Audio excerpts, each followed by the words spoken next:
Hello and welcome back. In the studio today, of course, is Bruno Estier to talk us through his latest technical analysis of the markets. Bruno, welcome back to the studio. Good morning, Thomas. Now, the beginning of April has been more turbulent than expected. What are you expecting next? Well, we had effectively a turbulent beginning of April. As we see there already, the BIOTEK index has been continuing to do lower highs and lower lows, and that had brought the rest of the market down. However, this move from the beginning of March is probably relatively close to its end, as we are close to the support level of 2,300, which is the former ceiling, if you wish, of the former trading range. So the whole acceleration is over, and now we will have this sector dragging less on the S&P. BIOTEK certainly leading that one.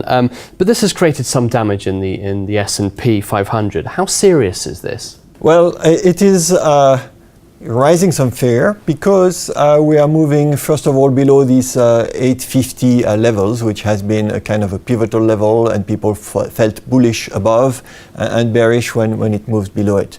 But let's look at this weekly chart since already the beginning almost of 2012, and we notice that the red line here, in dotted line, is still intact and has not been tested, and also we notice that we are above this 200-day moving average. So really it is not yet that dramatic. Further, when we had the decline last week, the VIX, which is the measure of fear, failed to make a higher highs above the previous two one at 21 and 18%. But does this last week's decline, is that not worrying you at all? Well, let's look at the short term on a daily basis. If we want to, we have the opportunity to see here something which is a relatively rare pattern. Why is it rare? It's basically making a new higher high at 1897 at the beginning of April, and then taking out all the people who decided to go along this new uptrend or these new higher highs all the way down to the clouds.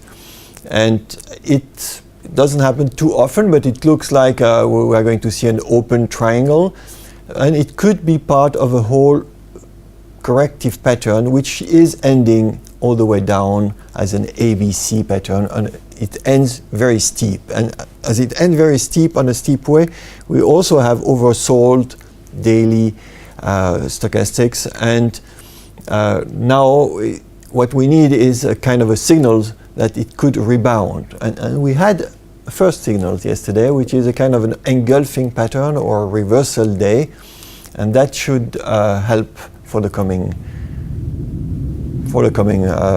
days, or coming for this week, basically, to restart the line. Here we can move to something which is probably a bit more in detail, and we do have more evidence somehow in that chart that probably the correction is over. What is this evidence? This evidence is the fact that from 1897 we have the same decline of 60 points as from 1872, and then it's reversed. And when this equality comes within a correction, that very often is a signal of a bottom. Okay, let's look at some of the those key markets, Europe and Japan. Are we seeing this similar case over in those two areas? It's a little bit different, but we still are above support. So here we see the red lines rising, and it's coming back at 3,100. And this has provided some support for the Euro stocks with a relative strength versus the S&P, which is still on an uptrend, if you wish. So that's good news. And for Asia, it's a little bit tougher to judge, because we came for the third time to test these clouds. But this clouds is also at a level which is a kind of a important support level, 14,000, and it has held so far, and this morning it's already 14,000 something. So it's really probably, we're relatively confident that all the correction which started in February is probably over here, and we can resume the uptrend in this week. So you're fairly bullish then on a rebound and a possible uptrend? That's right. I think we have a rebound, and that's probably going to mute into a resumption of the uptrend later on. Bruno, thank you for your detailed analysis once more and for coming You're to the welcome. studio. That's all from me and Bruno for the moment. Join us later today. We'll continue to bring you updates and exclusive interviews. But for now, bye-bye.